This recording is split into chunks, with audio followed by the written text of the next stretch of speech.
and welcome to SPM IS Academy. Today we will analyze important newspaper articles of 18th October 2020. Please note you can download the PDF version of today's newspaper analysis by clicking the link given in the comment section. You can download the PDF version of September 2020 magazine from our website spmisacademy.com. You can also join our WhatsApp group through the link given in the description section for more study materials.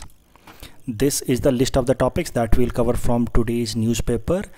आज का session लेने से पहले मैं आपको बताना चाहता हूं कि आज संडे है और जनरली संडे को बहुत इंपॉर्टेंट आर्टिकल्स आते नहीं हैं किसी भी न्यूज़पेपर में। तो आज हमने बहुत कोशिश की लेकिन कोई बहुत सारे इंपॉर्टेंट आर्टिकल्स हमें मिले नहीं हैं, तो आज का सेशन बहुत छोटा होने वाला है। We tried our best but still we could not find any significant article from exam point of view. So let us see आज के सेशन से जो कुछ भी इंपॉर्टेंट सेशन है इशूज़ हैं उनको ब्रीफली देख लेते हैं।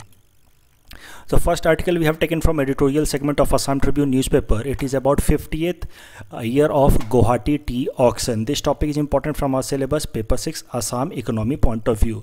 और चूँकि 50 साल पूरे हुए हैं गुवाहाटी टी ऑक्शन सेंटर के, तो अक्सर न्यूज़ में आ रहा है, तो हो सकता है कि आने वाले APSC इंटरव्यू में भी इससे रिलेटेड कुछ सवाल पूछ लिए जाए। तो देखते हैं करंट न्यूज़ आर्टिकल समझते हैं। देखो ये जो गुवाहाटी टी ऑक्शन सेंटर है इसने 50 साल पूरे कर लिए। It was established in 1970। आप सब ने आई होप देखा ही होगा ये गणेशगुरी के पास का जो ये सेंटर है Guwahati tea auction centre. It is largest auction centre in India and it is world's second largest CTC tea auction. तो अगर आप अगले वाली स्लाइड में हम समझ लेंगे कि व्हाट इज़ CTC टी। तो इसके पहले आप बस इतना समझ लो कि देखो टी दो तरह के होते हैं, ऑर्थोडॉक्स एंड CTC टी, और ये दुनिया का second largest CTC tea auction centre है। पहला जो लार्जेस्ट है that is in Kenya, Mombasa Kenya. और जब ये ऑक्शन स्टार्ट हुई थी टी की in this Guwahati tea auction centre, तो पहले साल लगभग 9.1 million kg of tea was sold through this Guwahati tea auction centre. But over a period of time आप देखिए इस साल 204 million kilograms of tea has been sold through this Guwahati tea auction centre. So ये figure आपको याद नहीं करना है, but I share this figure आज के आर्टिकल से मैंने पिकअप किया है just in order to let you appreciate कि over a period of time tea का ट्रेड कितना बढ़ा है in Assam, specially through this Guwahati tea auction centre.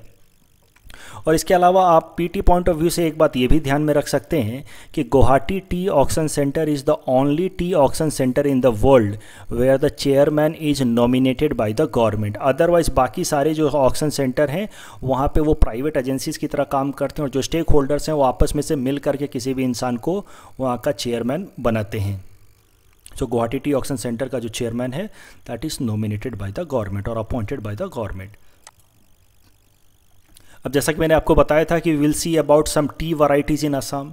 तो देखो असम टी की जो variety that is known as black tea, और इन जनरल टी के दो टाइप्स होते हैं, ऑर्थोडॉक्स एंड CTC टी। तो और ये जो अलग अलग नाम है that has been given on the basis of manufacturing and processing methods. तो देखो ब्लैक टी के दो टाइप हैं, एक होगा ऑर्थोडॉक्स, आपने भी देख रखा होगा इस तरह का दिखता है वो ऑर्थोडॉक्स टी। जनरली होता क्या है कि इसमें लीव्स को प्लग किया जाता है, फिर उसको रोल किया जाता है और फिर उसको सुखाने के लिए रख दिया जाता है, ड्राइंग प्रोसेस के लिए रख दिया जाता है, ऑक्सीडेशन के लिए रख दिया जाता है। सो सीधे सीधे लीव्स को निकालते हैं, रोल करके उसको फिर सनलाइट के अंदर छोड़ देते हैं, नीचे छोड़ देते हैं for oxidation and drawing process. तो इस तरीके से जो टी लीव्स बनते हैं उसको हम लोग कहते हैं ऑर्थोडॉक्स टी। लेकिन आजकल का जो मॉडर्न टेक्निक है उसको हम लोग कहते हैं CTC, crush tear and curl. तो कैसा होता है कि अब इस लीव्स को क्रश किया जाता है पहले और फिर एक सिलेंड्रिकल रोलर्स होते हैं और उसमें नुकीले दांत जैसे चीज़ें लगी होती हैं जो इस लीव्स को छोटे छोटे पार्ट्स में डिवाइड करता है। फिर उसको प्रॉपर प्रोसेसिंग की जाती है और इस तरह का फिर टी बनाया जाता है। तो दाने दाने जैसा टी जो बनता है उसको हम लोग कहते हैं CTC tea, crush tear and curl tea. So orthodox और CTC के बीच का जो अंतर है that is mainly manufacturing and processing differences. आजकल तो आपको पता ही होगा mostly this CTC tea is used. एक और बेसिक फैक्चुअल इन्फॉर्मेशन है, आप PT पॉइंट ऑफ व्यू से ध्यान में रखेंगे। A new record was set in August 2019 when Assam T called golden butterfly was sold for rupees 75,000 per kg at Guwahati Tea Auction Center। तो आपसे हो सकता है कि पीटी में सीधा सीधा पूछ लिया जाए, golden butterfly recently seen in news is a type of, और 4 ऑप्शन दे देगा, a type of butterfly, a type of fish, a type of T, इस तरह के ऑप्शन दे सकते हैं। ध्यान रखना, golden butterfly is a kind of type of T जिसको 75,000 रुपीज़ पर केजी में बेचा गया था हाल फिलहाल में, पिछले साल। The next article is taken from national segment. It is about Lokpal and Lokayukta. This topic is important from our syllabus paper to Indian polity point of view. अब न्यूज़ आर्टिकल तो देखो सिंपल है कि इस साल लोकपाल के पास total 1427 complaints आए 2019-20 में, उसमें से 613 वे रिलेटेड टू स्टेट गवर्नमेंट्स। अब ये न्यूज़ अपने आप में इंपॉर्टेंट नहीं है, आपको इसको बिल्कुल ध्यान में नहीं रखना है, ये फैक्ट्स आपके किसी भी काम के नहीं हैं। ये आर्टिकल मैंने इसलिए बस पिक किया है ताकि आपको मैं लोकपाल और लोकायुक्ता के बारे में समझा सकूं। तो देखो, ये लोकपाल और Lokayuktas, they are statutory bodies that have been established under Lokpal and Lokayukta act 2013। अगर आपने 2010 के आसपास के नेशनल लेवल के डेवलपमेंट्स देखे होंगे तो आपको याद होगा कि कैसे दिल्ली में जंतर मंतर के पास धरना दिया जा रहा था कि एंटी करप्शन ये बॉडी बनाई जाए, लोकपाल बनाई जाए, जिसमें अरविंद केजरीवाल जी थे, अन्ना हजारे जी थे, किरण बेदी जी थी। इन लोगों ने डिमांड किया, भारत सरकार को प्रेशराइज़ किया कि आप एक ऐसा कानून लेकर के आएँ जिसमें एक अलग से बॉडी बनाई जाए जिसका नाम होना चाहिए लोकपाल फॉर कर्बिंग करप्शन। उस टाइम में नेचुरल सवाल उस टाइम में भी उठाया गया था कि कितनी सारी बॉडीज़ हैं, सीबीआई है, सीवीसी है, करप्शन की इंक्वायरी करने के लिए, तो फिर लोकपाल की क्या ज़रूरत है। तो इसको आपको समझना है कि देखो, सीबीआई हो, सीवीसी हो, सबका अपॉइंटमेंट सरकार खुद करती है। तो ऐसे केस में these agency CBI, CVC, they remain under control of the government itself. और अगर गवर्नमेंट के लेवल पे, हायर ब्यूरोक्रेसी के लेवल पे या एग्जीक्यूटिव के लेवल पे कोई करप्शन होता है, प्राइम मिनिस्टर के ऑफिस में मान लो कोई करप्शन होता है, तो फिर उसको इन्वेस्टिगेट करने वाला, प्रोसिक्यूट करने वाला कोई एजेंसी हमारे देश में है ही नहीं। तो इस कारण से डिमांड चल रही थी कि let us make a statutory body जिसके पास पावर हो कि प्राइम मिनिस्टर से लेकर के प्यून तक को वो इन्वेस्टिगेट कर सके as far as corruption in public offices is concern. पहले ऐसा प्रॉब्लम था, हायर लेवल की ब्यूरोक्रेसी में या एग्जीक्यूटिव में करप्शन के लिए कोई बॉडी हमारे पास थी ही नहीं। ये सीबीआई या सीवीसी आपको पता ही है, मैं पहले भी न्यूज़पेपर आर्टिकल में कवर कर चुका हूँ, जहाँ पे 2G स्कैम वाले केस में सुप्रीम कोर्ट ने कहा था कि CBI is a caged parrot of government itself. वो तोता है भारत सरकार का, तो भारत सरकार के खिलाफ अगर करप्शन केसेज होंगी तो वो क्या इन्वेस्टिगेट करेगा। तो इन सब पर्पसेस के कारण, इन सब ऑब्जेक्टिव के कारण CBI, CVC, anti corruption bureau, इन सब के होने के बावजूद भी एक स्पेशल बॉडी बनाई गई। ये लोगों ने काफ़ी टाइम तक धरना दिया, अन्ना हजारे जी ने, अरविंद केजरीवाल जी ने, इन लोगों ने काफ़ी टाइम तक धरना दिया, सरकार को प्रेशराइज किया, और फाइनली इनके इस मूवमेंट के कारण, सिविल एक्टिविटी के कारण लोकपाल और लोकायुक्ता एक्ट पास किया गया 2013 में। और इसके साथ ही इनको ये 2 बॉडीज बना दी गई, लोकपाल और लोकायुक्ता। सेंट्रल लेवल पे लोकपाल बना दिया गया और स्टेट लेवल पे लोकायुक्ता बना दिया गया। इनका नीड अगर देखो तो Lokpal at the union level and Lokayukta at the state level are empowered to investigate against even the PM। इस बात को आपको ध्यान रखना है, इवन प्रधानमंत्री के खिलाफ अगर कोई करप्शन के चार्जेस होंगे तो लोकपाल के पास पावर है उसको इन्वेस्टिगेट करने का। अब ये CBI और CVC से आप ये एक्सपेक्ट नहीं कर सकते कि वो लोग प्राइम मिनिस्टर ऑफिस के अगेंस्ट इन्वेस्टिगेट करेंगे, क्योंकि सारे के सारे अपॉइंटमेंट्स यहीं से आते हैं। So that is the purpose. A separate agency has been established, Lokpal, a highest body has been established in order to curb corruption in the highest bureaucracy and executive bodies। अब लोकपाल और लोकायुक्ता के बारे में थोड़ा सा और स्ट्रक्चर समझ लेते हैं कि लोकपाल कैसे काम करता है। तो देखो, लोकपाल एक इंसान नहीं है, Lokpal is overall an institution. ये एज इट इज सवाल एक स्टूडेंट से पूछा गया था, उनकी रैंक 2013 ऐसे कुछ आई है UPSC के अंदर, उनसे as it is UPSC interview में सवाल पूछा गया था कि Lokpal is he a person और इज इट एन इंस्टीट्यूशन। आपको इस बात को ध्यान रखना है कि Lokpal is not just 1 person, it is an institution. It consists 1 chairman and 8 members. तो लोकपाल एक चेयरमैन है और वो जो चेयरमैन होने चाहिए, he should be either former chief justice of India और फॉर्मर जज ऑफ सुप्रीम कोर्ट, और he should be an eminent person having special knowledge in the matters related to anti corruption. तो ये चेयरमैन होंगे। उसके अलावा लोकपाल में 8 मेंबर्स होते हैं, तो टोटल मेंबर्स 9 हैं, एक चेयरमैन प्लस 8 मेंबर होंगे। इस 8 में से 50% ऐसे मेंबर्स होंगे जो जुडिशियल बैकग्राउंड के होंगे, और जो रिमेनिंग 50% होंगे they should come from SC, ST, OBC, minority और विमेन सेगमेंट। तो इस तरीके से लोकपाल एक पूरी बॉडी काम करती है। और 9 members. ये जो 50% members हैं come from judicial background, they should be either retired जजेस ऑफ सुप्रीम कोर्ट और farmer chief justice of a high court. अब अगर लोकपाल लोकायुक्ता के टर्म की बात करें तो the term of Lokpal chairman is for 5 years और until he attains the age of 70 years. And the members are appointed by the president on recommendation of selection committee. तो जरा देख लेते हैं कि लोकपाल का आखिर अपॉइंटमेंट होता कैसे है. तो देखो 5 लोगों की एक सिलेक्शन कमेटी बनती है. उस सिलेक्शन कमेटी में होते हैं प्राइम मिनिस्टर हिमसेल्फ जो उस कमेटी के चेयरमैन होते हैं. उसके अलावा speaker of Lok Sabha, leader of opposition of Lok Sabha, chief justice of India और एनी जज नॉमिनेटेड बाय हिम और her and an eminent jurist. ये 5 लोगों की एक सिलेक्शन कमेटी होती है और ये सिलेक्शन कमेटी मिल करके एक इंसान को रिकमेंड करती है कि इस इंसान को लोकपाल बनाया जाना चाहिए और फिर जिसको भी ये रिकमेंड करते हैं प्रेसिडेंट ऑफ इंडिया उस इंसान को फिर लोकपाल पोस्ट पे अपॉइंट कर देते हैं. So this selection committee makes recommendation while appointment is done by the president of India. इस बात का आपको ध्यान रखना है.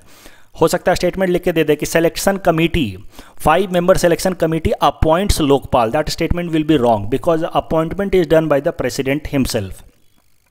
अभी एक बात को समझो, लोकपाल और लोकायुक्ता एक्ट तो 2013 में ही ला दिया गया था, लेकिन काफ़ी टाइम तक for a long period of time about 6-7 years तक किसी लोकपाल को अपॉइंट किया गया ही नहीं. किसी भी लोकपाल को अपॉइंट नहीं किया जा सका फॉर 6-7 years. कारण समझते हैं इसके पीछे. देखो तो ये जो सिलेक्शन कमेटी है इसमें 5 लोग हैं. प्राइम मिनिस्टर हैं, स्पीकर ऑफ लोकसभा हैं, leader of opposition in Lok Sabha. ये जो leader of opposition in Lok Sabha है ये टर्म को आपको समझना है. देखो leader of opposition in Lok Sabha कैसा होता है, वो अपोजिशन पार्टी. अब आई होप आपको ये बेसिक पॉलिटी का कॉन्सेप्ट पता होगा कि अपोजिशन पार्टी एक स्टेटस है, कॉन्स्टिट्यूशनल स्टेटस है. उस पार्टी को अपोजिशन पार्टी का स्टेटस दिया जाता है, दर्जा दिया जाता है जो लार्जेस्ट पार्टी हो इन अपोजिशन, मतलब जिसकी सरकार ना हो, जो सरकार से बाहर हो, जो अपोजिशन में हो और सिंगल लार्जेस्ट पार्टी हो, तो उसको हम लोग अपोजिशन पार्टी कहते हैं. लेकिन अपोजिशन पार्टी बनने के लिए एक और क्राइटेरिया फुलफिल किया जाना चाहिए कि that party must have at least 10% seat in Lok Sabha. तो अपोजिशन पार्टी होनी चाहिए, वो opposition party single largest party होनी चाहिए लोकसभा के अंदर और उसके पास कम से कम 10% सीट होनी चाहिए लोकसभा के अंदर. और 10% सीट लोकसभा में होने का मतलब है कम से कम 55 सीट्स तो होनी चाहिए लोकसभा में. अब पिछले 2 टर्म से हो क्या रहा है, 2014 वाले इलेक्शन के बाद भी अब लोकसभा के और 2020 के बाद भी 2 टर्म से हो क्या रहा है कि जो सिंगल लार्जेस्ट अपोजिशन पार्टी है दैट इज़ कांग्रेस, उसके 10% सीट भी नहीं आ रहे हैं, उसके 44-45 के पास ही रह जा रहे हैं. That means technically there was no opposition party in Lok Sabha. So if there is no opposition party in Lok Sabha that means there is no leader of opposition in Lok Sabha. और अगर कोई लीडर ऑफ अपोजिशन लोकसभा के अंदर नहीं है इसका मतलब ये है कि सिलेक्शन कमेटी बन ही नहीं पाएगी. और इस कारण से इतने टाइम तक ये सिलेक्शन कमेटी ही नहीं बन पाई और जब सिलेक्शन कमेटी नहीं बन पाई तो फिर लोकपाल का अपॉइंटमेंट नहीं हो पाया. इस तरह का आर्ग्यूमेंट दे करके हमारी सरकार लोकपाल के अपॉइंटमेंट को कई टाइम तक, बहुत समय तक डिले कर रही थी. This process was being delayed on this ground itself that since there is no leader of opposition in Lok Sabha so there is no selection committee. फिर बहुत क्रिटिसाइज किया गया कि your intention is not right. अगर आपका इंटेंशन सही होता तो you must have found some other way. तो फाइनली फिर इस प्रोविजन को अमेंड किया गया और लीडर ऑफ अपोजिशन को चेंज करके टर्म लाया गया leader of single largest party in opposition. और इसके बाद फिर कांग्रेस पार्टी से एक मेंबर को नॉमिनेट किया गया, सिलेक्शन कमेटी कंप्लीट हुई और फिर पिनाकी चंद्र घोष साहब को अपॉइंट किया गया, फॉर्मर सुप्रीम जज ऑफ सुप्रीम कोर्ट. इनको अपॉइंट किया गया as first Lokpal of India. तो 5-6 सालों बाद पहले लोकपाल को चुना गया है पिनाकी चंद्र घोष साहब को by changing this provision from leader of opposition to leader of single largest party in opposition. Please attempt this practice question that is based on this particular topic and you can submit the answer in the comment section. The next article is taken from Assam segment. It is about R.G. Barua's birth anniversary. R.G. Barua's, Radha Govind Barua's 128th birth anniversary was observed and CM pays tribute to architect of modern Assam. तो ये सब तो आप जानते ही होंगे कि he is known as architect of modern Assam. तो this topic can be considered to be important from our syllabus paper 6 Assam point of view, Assam history point of view. तो जरा समझते हैं राधा गोविंद बरुआ साहब के बारे में, जरा समझते हैं. इनके बारे में कुछ फैक्चुअल चीज़ें देखते हैं। He was born on 17 October 1900 and died on 15 जुलाई 1977। तो इसी कारण से ये 17 अक्टूबर आज के दिन कल का दिन था इनफैक्ट। टोटल इनके 120वीं सालगिरह जयंती मनाई जा रही है। And he was the founder of Assam Tribune group. अब ये सवाल एज इट इज़ जो लास्ट APSC प्रीलिम्स हुआ था 30 दिसंबर 2018 को जो APSC प्रीलिम्स हुआ था उसमें पूछा गया था, और मेंस में भी इनसे रिलेटेड 2 मार्कर सवाल आया था कि founder of Assam Tribune group. He founded Assam Tribune in 1939. He is called the architect of modern Assam for his contribution in the field of education. He is also called as Singha Purush, the landman. He is also a sports enthusiast and served as the president of Assam Cricket Association for over a decade. Under his initiative, Assam Flying Club was started in 1958 in Shillong and he was first president of it. Nehru Stadium in Guwahati was built under his leadership and R.G. Borua auction, ये आज ही हमने देखा है Guwahati tea auction centre के बारे में, जो 1970 में पहली बार गुवाहाटी टी ऑक्शन सेंटर बनाया गया था और पहला ऑक्शन इनके ही देखरेख में, इनके ही सर्विलेंस में हुआ था। So is very eminent person of Assam, और इनके बारे में तो कम से कम APSC इंटरव्यू में अपीयर करने वाले बच्चों को तो ज़रूर जानना चाहिए। The next article is again taken from Assam segment. It is about Jibon Dinga scheme. This topic is important from syllabus paper 6 Assam economy point of view. So Jibon Dinga scheme, देखो इस स्कीम के अंतर्गत होगा क्या कि जो भी पुराने बोट चलाने वाले जो लोग हैं, जो सर्विस प्रोवाइडर हैं, आपको तो पता ही है कि ब्रह्मपुत्रा के अलॉन्ग 2 एंड में कितने सारे फेरी बोट्स चलते हैं। तो पांडू से लेकर के अमीन गांव तक कितने सारे बोट चलते हैं। तो कई सारे बोट जो हैं वो आउटडेटेड हो गए, और इस कारण से होता क्या है कि कई दफ़ा एक्सीडेंट्स हो जाते हैं, द बोट्स कैप्साइजेज, और कुछ लोग मारे भी जाते हैं। 2018 में एक इस तरह का बहुत ही अनफॉर्चुनेट इंसिडेंट हुआ था जब पांडू के पास एक शिप डूब गया था, एक इस तरह का फेरी डूब गया था। तो इन सब प्रॉब्लम्स को अवॉइड करने के लिए और एम्प्लॉयमेंट को जनरेट करने के लिए इन दिस ट्रांसपोर्टेशन सिस्टम, और ट्रांसपोर्टेशन सिस्टम को और स्ट्रीमलाइन करने के लिए, स्ट्रेंथन करने के लिए असम सरकार स्कीम लेकर के आई है, Jibon Dinga scheme. The transport department of Assam has started this Jibon Dinga scheme. इस स्कीम में होगा क्या कि जो भी पुराने तरह के बोट चलाने वाले जो लोग हैं, जो सर्विस प्रोवाइडर्स हैं, जो नॉन मैकेनाइज्ड बोट चलाते हैं, उनको पैसा दिया जाएगा कि आप मैकेनाइज्ड बोट लाएं, नए तरह का मैकेनाइज्ड बोट लाएं, जिसके एक्सीडेंट के चांसेस कम हैं और जो बेहतर सर्विस प्रोवाइड कर पाए। तो मान लो उसमें 75% सब्सिडी दी जाएगी। मान लो वो बोट जो है वो 1 लाख रुपए का है, तो 75,000 रुपये आसाम सरकार उसका कॉस्ट बियर करेगी, ताकि किसी भी बोट मिसहैप को फ्यूचर में अवॉइड किया जा सके। अब इस स्कीम का बेनिफिट तो मैंने आपको बता ही दिया। सबसे पहले इसका पर्पस समझ लो, विजन एंड मिशन। आज इस आर्टिकल से हमने आज इट इज़ ये पॉइंट्स उठाए हैं। तो safe, secure and sustainable river transportation इस आसाम को प्रमोट किया जाए and encourage country boat owners to register their boats. दिक्कत क्या है कि कई सारे अनरजिस्टर्ड बोट्स चलते रहते हैं और वो फिर डूब भी जाता है, उसमें एक्सीडेंट भी हो जाता है और पता भी नहीं चलता है, और फिर उसमें अनरेगुलेटेड तरीके से ज़्यादा से ज़्यादा पैसेंजर्स को ये लोग ले लेते हैं, और जिस कारण से रिस्क हमेशा बढ़ जाता है। तो अब इस स्कीम के अंतर्गत होगा क्या कि जब असम सरकार लोगों को पैसा देगी, इन सर्विस प्रोवाइडर्स को पैसा देगी, तो इनका रजिस्ट्रेशन भी होगा, और जब प्रॉपर रजिस्ट्रेशन होगा तो इस तरीके के जो अनरजिस्टर्ड बोट्स हैं वो एक्टिविटीज़ कम हो जाएंगी, और फिर जो इलीगल एक्टिविटीज़ हैं, नंबर ऑफ जो पैसेंजर्स, एक्स्ट्रा पैसेंजर्स को जो ये लोग ऑन बोर्ड ले लेते हैं, इन सब एक्टिविटीज़ को रोका जा सकता है। तो ये सब कुछ फ़ायदे हैं, safe, secure, sustainable river transport and more registration of these boat service providers.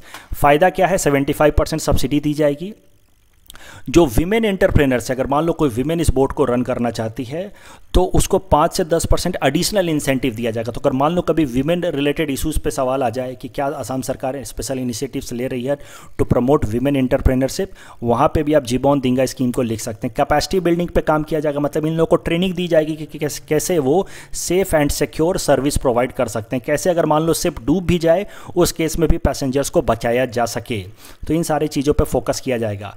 और भी कुछ फ़ायदे हैं, इन बोट जो सर्विस प्रोवाइडर्स हैं इनको इंश्योरेंस सर्विस प्रोवाइड किया जाएगा, वारंटी सर्विस प्रोवाइड की जाएगी। तो इस तरीके से the ferry service will become more and more formal and this will lead to increment of employment plus it will help in having safe and secure river transportation system. ये जो scheme है this is implemented by directorate of inland water transport of Assam in coordination with Assam inland water transport development society. This scheme is being funded by world bank.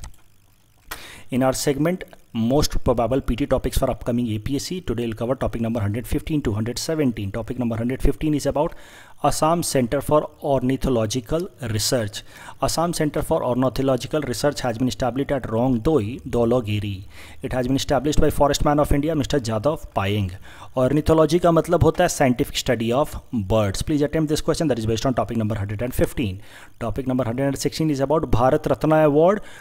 Bhupen Hazarika, Pranab Mukherjee, Nanaji Deshmukh, they were given Bharat Ratna Award in 2019.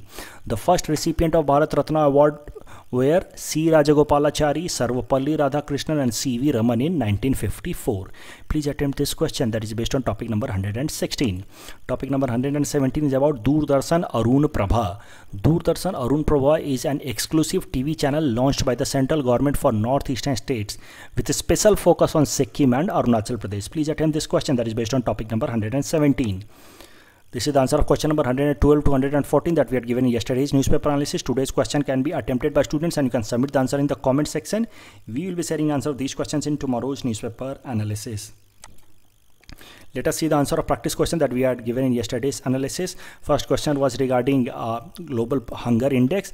This is not published by Food and Agricultural Organization. It is published by a German-based organization, Wealth, Hunger, Life and Worldwide Concern. So this statement is wrong. Second, according to Global Hunger Index report, the world is on path of achieving Sustainable Development Goal number 2. This statement is also wrong. World is not on path of achieving this target. So both statements are wrong. Correct answer will be option D. The second question was regarding Ramsar Convention, and it's not India but UK that has maximum number of Ramsar sites. UK has about 175 Ramsar sites while India has just 38, and Assam has just one Ramsar site. Of course this is right, but it's not Urpad Bill, it is Dipor Bill. So this both statements are again wrong. The correct answer will be option D.